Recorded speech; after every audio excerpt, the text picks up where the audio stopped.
I want to reiterate what this plea agreement is and what it means. 5 consecutive life sentences. 1 life sentence for each murder victim. Kelly Loving, Daniel Aston, Derek Rump, Ashley Paugh, and Raymond Green Vance. Plus 48 years for each person the defendant in this case attempted to murder that night, running consecutively, totaling 2,208 years on top of those 5 consecutive life sentences. This defendant committed an act of terror against a maligned group of people based on ideological hatred for that community. And I, as district attorney, and I know the people behind me, will not stand for that kind of hatred and criminal effort in this community. We will work tirelessly to stand up for victims, no matter their place in society. This plea also means that there are no potentials for appeal. It means that these victims don't get drugged through the judicial process years down the road. It means no prolonged court process that would have prevented the victims and their family members from starting that healing process.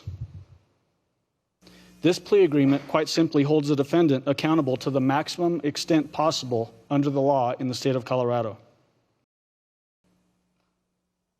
The targets inside Club Q were not political slogans.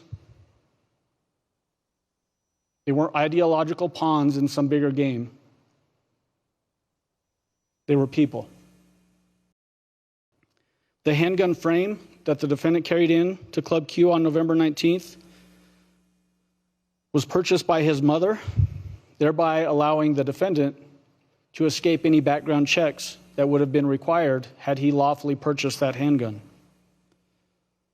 All other gun parts that were used inside of Club Q were similarly unserialized, meaning he evaded effectively all ATF background check requirements for the weapons that he possessed on November 19th and carried into the club to commit his attack. That evidence shows his intent. He intended to evade law enforcement as much as he possibly could. He intended to evade background check processes to keep his plans secret as long as he could. The death penalty still matters, even if it's not law in the state of Colorado.